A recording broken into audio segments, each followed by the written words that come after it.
Invasion. Father was 80 years old now, and promptly at 8:45 each evening he would open the Bible, read one chapter, ask God's blessing on us through the night, and by 9:15 be climbing the stairs to his bedroom. Tonight, however, the Prime Minister was to address the nation at 9:30. One question ached through all of Holland. Would there be war? Father warmed up the radio. We did not spend evenings listening to music now. England, France, and Germany were at war, and even Dutch stations carried mostly war news. We could hear that news well enough on the small portable radio we kept in the dining room, a gift from Pickwick the Christmas before. At 9:30 the Prime Minister's voice began. There would be no war. He had assurances from high sources on both sides. Holland's neutrality would be respected. There was nothing to fear. Dutchmen were urged to remain calm. The voice stopped. Betsy and I looked up. Father had snapped off the set, and in his blue eyes was a fire we had never seen before. It is wrong to give people hope when there is no hope, he said. There will be war. The Germans will attack, and we will fall. His voice grew gentle again. Oh, my dears, I am sorry for all Dutchmen now who do not know the power of God, for we will be beaten, but he will not. He kissed us both good night, and then we heard him climb the stairs to bed. Father, so skilled at finding good in every situation, so slow to believe evil. If Father saw war and defeat, then there was no other possibility.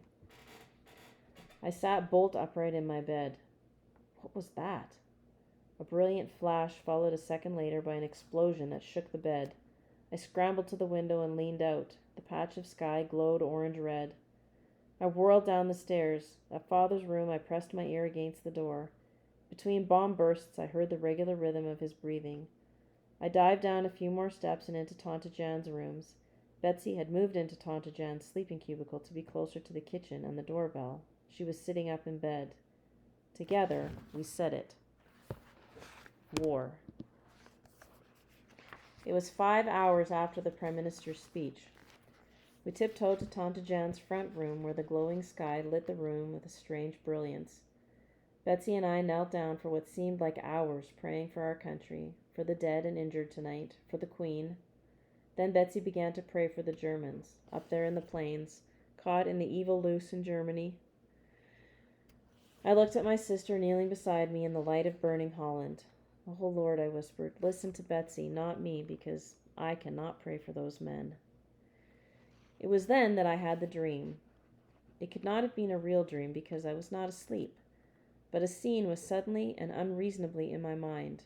I clearly saw the Grote Markt, half a block away, saw the town hall and the fish mart. An old wagon came lumbering across the square, pulled by 4 black horses. To my surprise, I saw that I myself was sitting in the wagon, and Father too, and Betsy. There were many others. I recognized Pickwick and Tews, Willem and the young Peter. Together we were slowly being drawn across the square behind those horses. The wagon was taking us away. Far away, I felt. But we didn't want to go. Betsy, I cried, I've had an awful dream. I felt her arm around my shoulder. We'll go make a pot of coffee. The booming of the bombs was less frequent and farther away as Betsy put on the water. I told her what I had seen. Am I imagining things? Was it a kind of vision? I don't know, Betsy said softly, but if God has shown us bad times ahead, it's enough for me that he knows about them. That's why he sometimes shows us things, to tell us that this, too, is in his hands. For 5 days, Holland held out against the invader. We kept the shop open, mostly because people wanted to see Father. Some wanted him to pray for husbands and sons stationed at the borders.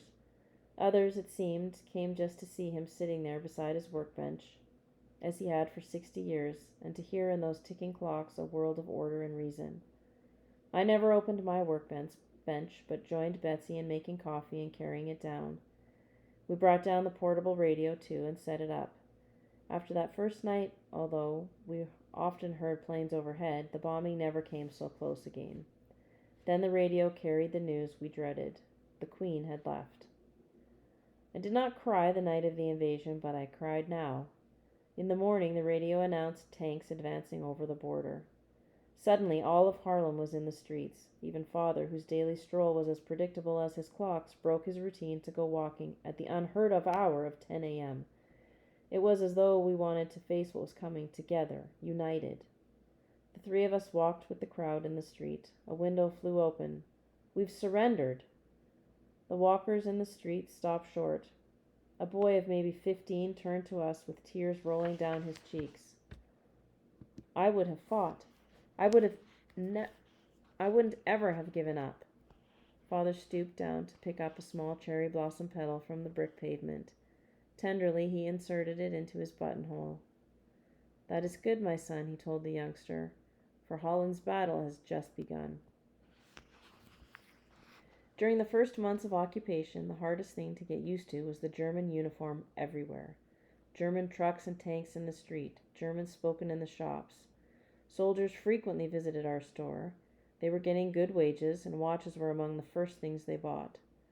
Toward us, they took a superior tone, but as I listened to them excitedly discussing their purchases to each other, they seemed like young men anywhere, selecting watches for mothers and sweethearts back home. The shop never made as much money as during that first year of the war.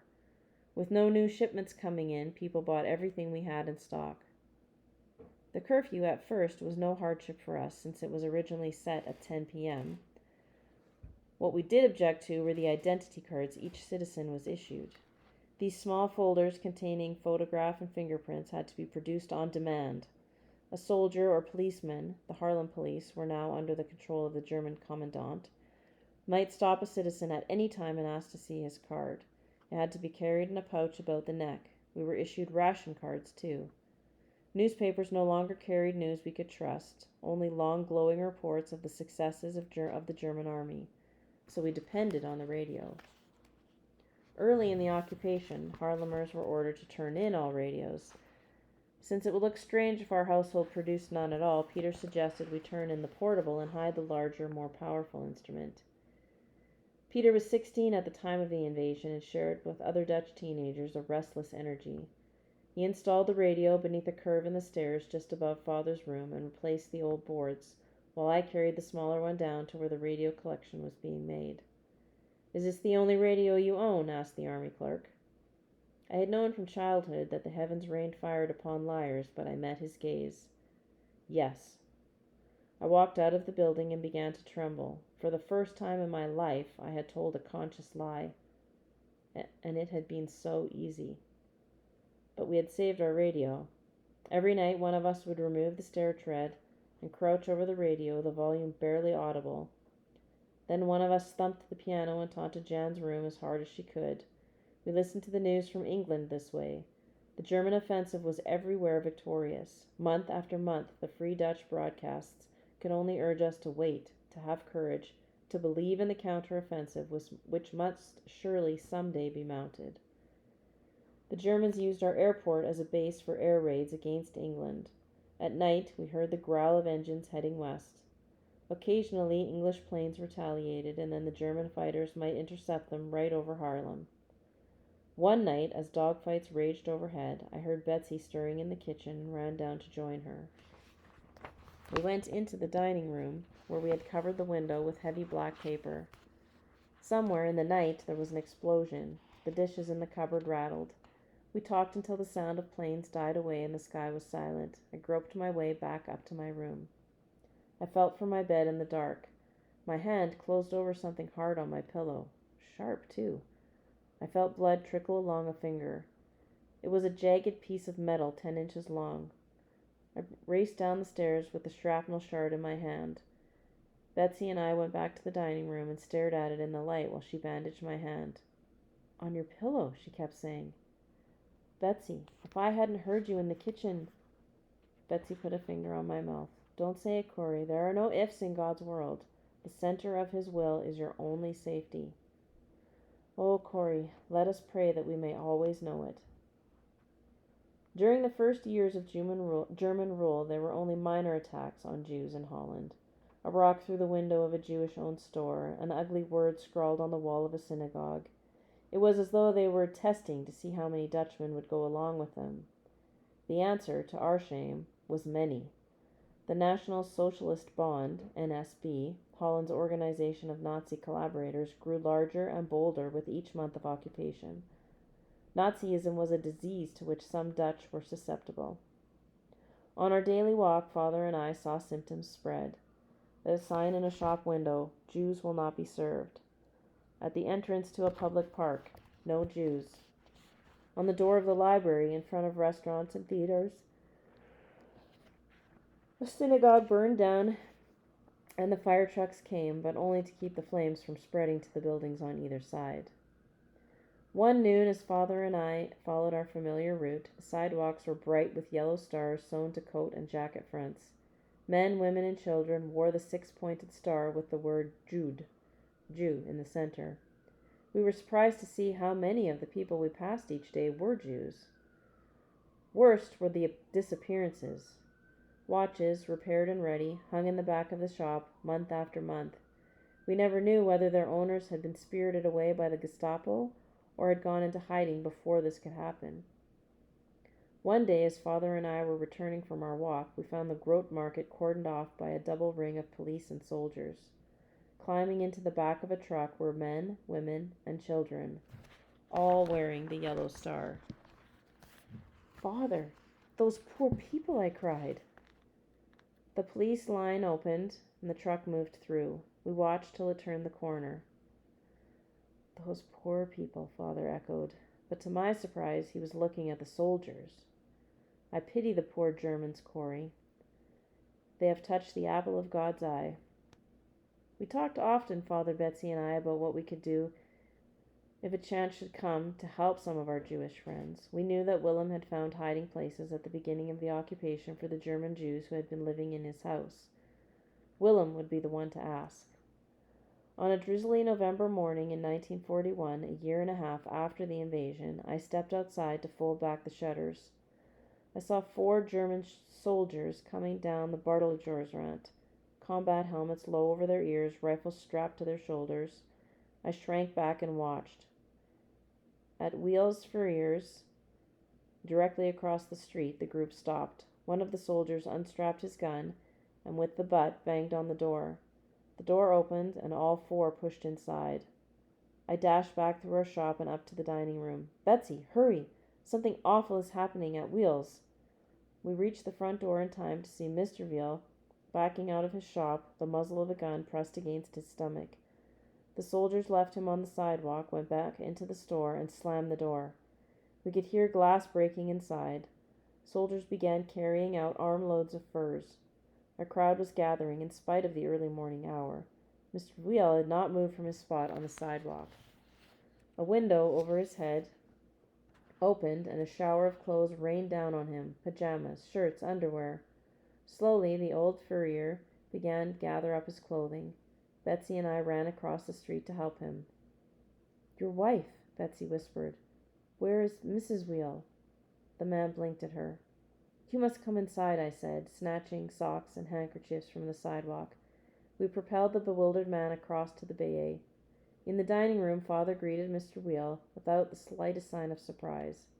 His natural manner seemed to relax the furrier a bit. His wife, he said, was visiting a sister in Amsterdam.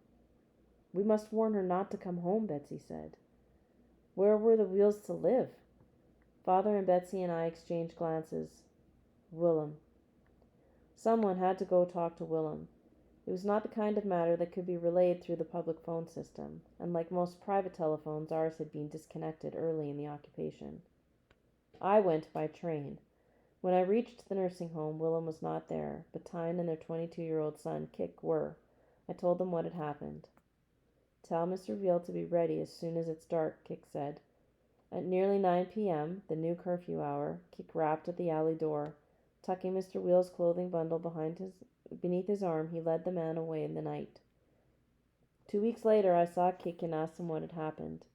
He smiled at me, the broad, slow smile I had loved since he was a child. "If you're going to work with the underground, Tanti Corrie, you must learn not to ask questions."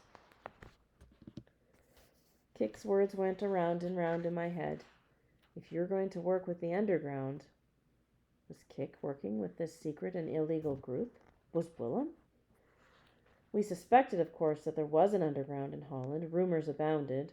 The stories always featured things we believed were wrong in the sight of God: stealing, lying, murder. Was this what God wanted in times like these?